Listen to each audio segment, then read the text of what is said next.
বুধবার সকালে এক ব্যক্তির গলা কাটা মৃতদেহ উদ্ধার হয় ময়নাগুড়ি ব্লকের উল্লাডাবড়ির ডাঙ্গাপাড়া এলাকায়। সেই ঘটনায় চাঞ্চল্য সারা এলাকাতে। মৃতদেহ উদ্ধার হওয়ার কয়েক ঘন্টার মধ্যেই ময়নাগুড়ি থানার বড়সড় সাফল্য।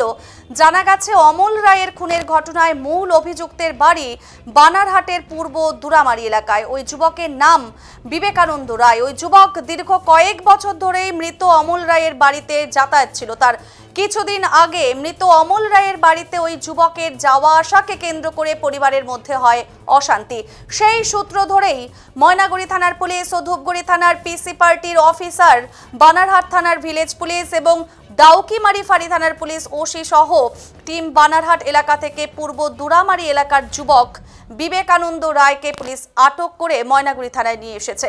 এরপর পুলিশের জিজ্ঞাসাবাদে বিবেকানন্দ রায় স্বীকার করে নিয়েছে সে তার আর এক সাথী সঞ্জয় রায়কে নিয়ে এই খুনের ঘটনাটি ঘটিয়েছেন গতকাল রাত আনুমানিক 11টা নাগাদ। এরপর তার সঙ্গীকেও গ্রেপ্তার করেছে পুলিশ। বর্তমানে ময়নাগুড়ি থানার পুলিশি হেফাজতে রয়েছে মূল দুই অভিযুক্ত। আগামীকাল জলপাইগুড়ি জেলা আদালতে পাঠানো হবে। 10 দিনের রিমান্ডের আবেদন করা হবে বলে পুলিশ সূত্রের খবর। অন্যদিকে সূত্রের খবর, এই খুনের ঘটনা ত্রিকোণ প্রেমের জেরেই ঘটেছে বলে জানা গেছে। এ বিষয়ে ময়নাগুড়ি থানার আইসি সুবল ঘোষও এক সাংবাদিক সম্মেলন করে জানিয়েছেন।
খুন হয়ে গেছে এবং সেই ঘটনায় এখনকার আপডেট কি আছে?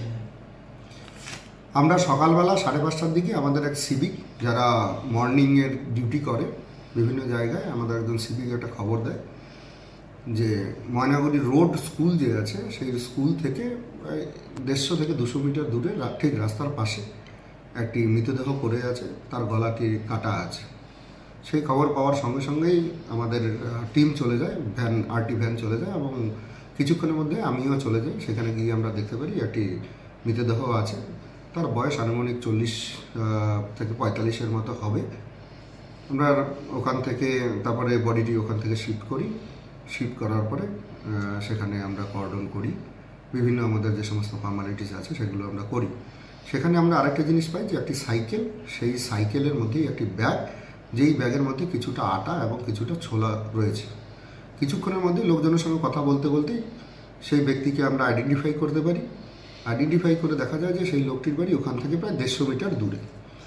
সেই লোকটিকে আমরা যখন আইডেন্টিফাই করি, তা লোকটির নাম হচ্ছে অমল রায়। তার বাড়ি যে স্পট আছে উল্লাডাবড়ি, মানে যেখানে তার বডি পাওয়া গেছে তার থেকে 150 মিটারের মতো দূরে হবে। তার একজন স্ত্রী এবং 2টি কন্যা রয়েছে, তাদেরকে জিজ্ঞাসাবাদ করি এবং ইন দি মিন টাইম আমরা বডি পোস্টমর্টমের জন্য পাঠিয়ে দিই। তাদেরকে জিজ্ঞাসাবাদ করার পরে আমাদের কাছে একটা তথ্য উঠে আসে যে কিছুদিন থেকেই, ঠিক কিছুদিন নয় বেশ কয়েক বছর থেকে একটি ছেলে যার বাড়ি বানারহাটের পূর্ব দুরামারি, বিবেকানন্দ রায় তার নাম, সে সেই বাড়িতে যাতায়াত করত। সেই যাতায়াত নিয়ে একটা পারিবারিক অশান্তি সৃষ্টি হয়। অশান্তি সৃষ্টি হওয়ার পরে সেখানে তাকে আসতে না করা হয়, এটা নিয়ে একটা প্রবলেম ক্রিয়েট হয় পরিবারের মধ্যে। এরপর আমরা সেখান থেকে কিছুটা এগিয়ে যাই, আমরা বিভিন্ন সোর্স, আমাদের যে সমস্ত সোর্স রয়েছে সেই সমস্ত সোর্সগুলোকে আমরা এনগেজ করি। আমরা ধূপগুড়ির থানার পিসি পার্টির অফিসার আছে আমার, সে এমডি রাসেল এবং বানারহাট থানার ওখানকার ভিপি এবং ওসি ডাউকিমারি, আমাদের ময়নাগুড়ি থানার পুরো টিম অফিসার এবং পিসি পার্টির অফিসাররা আমরা এটার পেছনে ইনকোয়ারি করা স্টার্ট করি। আমরা কিছু মোবাইল নাম্বার কালেক্ট করি, সেগুলোর আমরা তথ্যগুলো নিই এবং সিডিআর যেটা আপনারা জানেন সেটা আমরা অ্যানালাইসিস করি। এরপরেই আমরা অনেকটা তথ্যটা পেয়ে যাই যে এর পেছনে কে থাকতে পারে। আমরা বানারহাট থেকে বিবেকানন্দ রায় তাকে আমরা ওখান থেকে নিয়ে আসি এবং প্রলম্ব জিজ্ঞাসাবাদ করার পরে সে আলটিমেটলি কনফেস করে যে সেই রাতের বেলা আনুমানিক 9টার সময় তার আরেকজন সঙ্গী, সেই সঙ্গীকে নিয়ে, তার নাম হচ্ছে সঞ্জয় রায়, তারও বাড়ি একই সঙ্গেই বাড়ি, তাকে নিয়ে আসে। নিয়ে আসার পরে ময়নাগুড়ি রোড যে স্টেশন আছে সেই রোড স্টেশনের কাছে অপেক্ষা করতে থাকে। যেহেতু দীর্ঘদিন এই আমাদের যে মারা গেছেন অমল রায়ের পরিবারের সঙ্গে তার যাতায়াত আছে, সে জানতো সে কখন বাড়ি ফেরে। আরেকটি কথা বলি, সেটা হচ্ছে অমল রায় আমাদের ময়নাগুড়িতেই একটি মিষ্টির দোকানে কাজ করে। প্রতিদিন রাত্রি আনুমানিক 9:30 10টার দিকেই উনি বাড়ি যান। সেই অপেক্ষায় উনি ছিলেন কখন সেই অমল রায় আসবে। সেই অপেক্ষায় থাকার পরে যখন চলে আসে তখন রাস্তাটা অনেকটাই শুনশান ছিল, লোকজন যাতায়াত নেই। তাকে ওখানে দাঁড় করায়, যেহেতু পূর্ব পরিচিত ছিল, পরিচিত থাকার জন্য সে দাঁড়িয়ে যায়।